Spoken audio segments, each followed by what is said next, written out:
And we are back. Ezekiel chapter 45. When you divide up the inheritance of the land, you must set aside part of the land as sacred space for God, approximately 7 miles long by 6 miles wide, all of it holy ground. Within this rectangle, reserve a 750-foot square for the sanctuary with a 75-foot buffer zone surrounding it. Mark off within the sacred reserve a section 7 miles long by 3 miles wide. The sanctuary with its Holy of Holies will be placed there. This is where the priests will live, those who lead worship in the sanctuary and serve God there. Their houses will be there along with the holy place. To the north of the sacred reserve, an area roughly 7 miles long and 2¼ miles wide will be set aside as land for the villages of the Levites who administer at the affairs of worship in the sanctuary.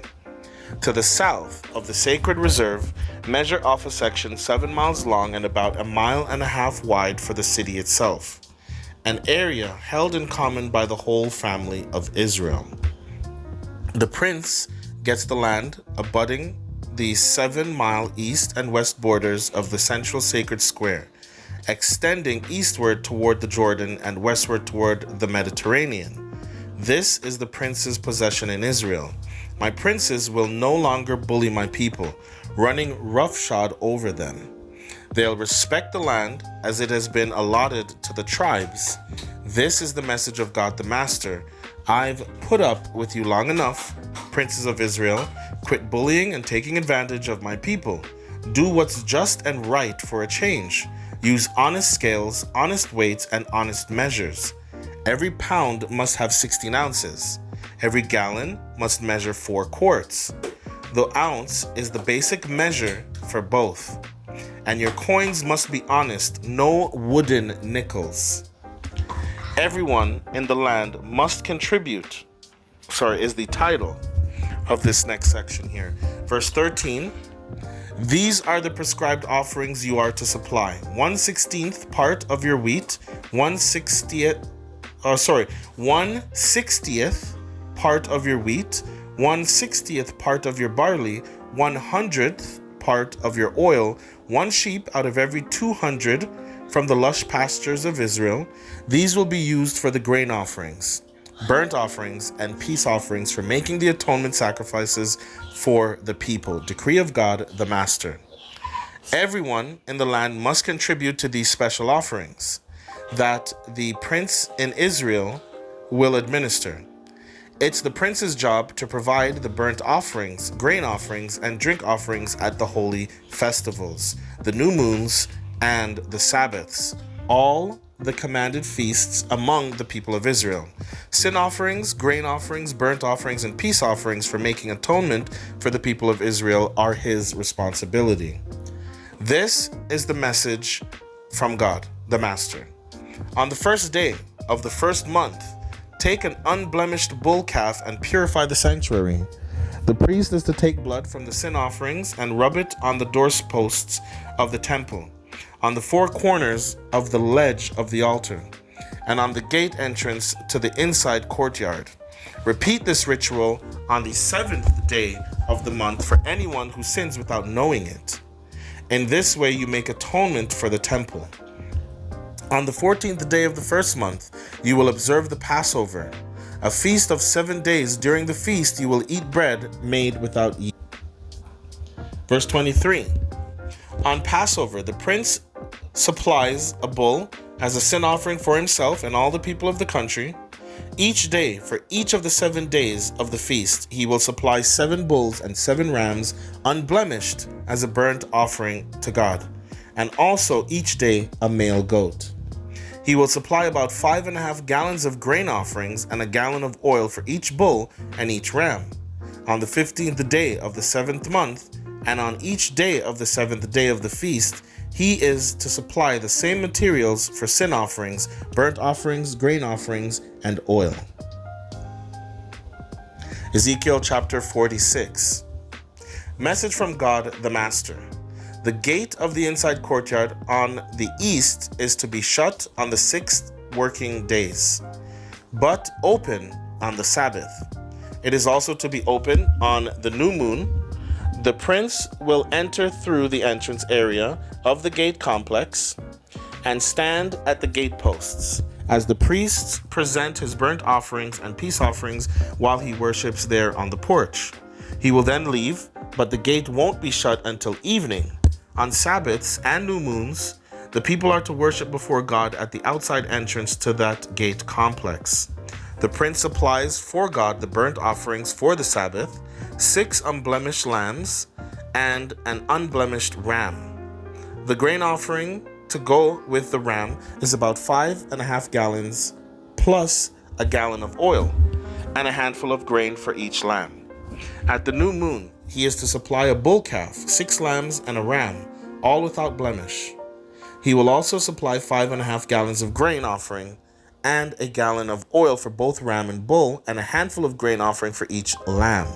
When the prince enters, he will go through the entrance vestibule of the gate complex and leave the same way.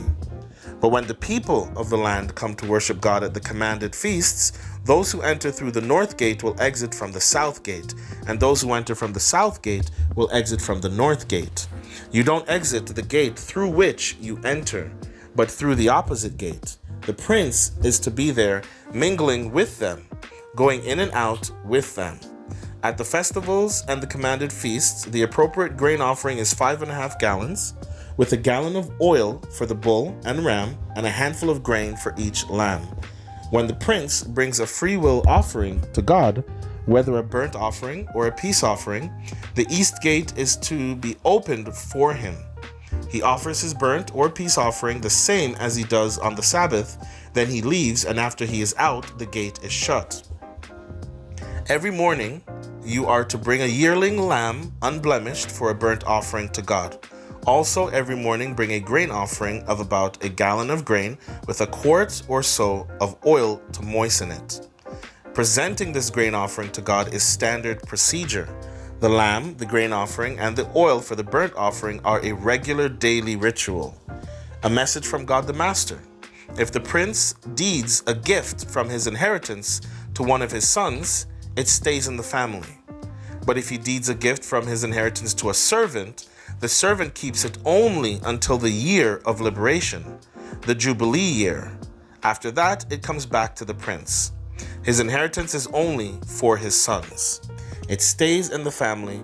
The prince must not take the inheritance from any of the people, dispossessing them of their land. He can give his sons only what he himself owns. None of my people are to be run off their land. Then the man brought me through the north gate into the holy chambers, assigning to the priests, and showed me a back room to the west. He said, "This is the kitchen where the priests will cook the guilt offering and sin offering and bake the grain offering, so that they won't have to do it in the outside court and endanger the unprepared people out there with the holy." He proceeded to take me to the outside courtyard and around to each of its 4 corners. In each corner I observed another court. In each of the 4 corners of the outside courtyard were smaller courts, 60 by 45 feet, each the same size. On the inside walls of the courts was a stone shelf, and beneath the shelves, hearths for cooking. He said, "These are the kitchens where those who serve in the temple will cook the sacrifices of the people." Ezekiel chapter 47. Now he brought me back to the entrance to the temple. I saw water pouring out from under the temple porch to the east.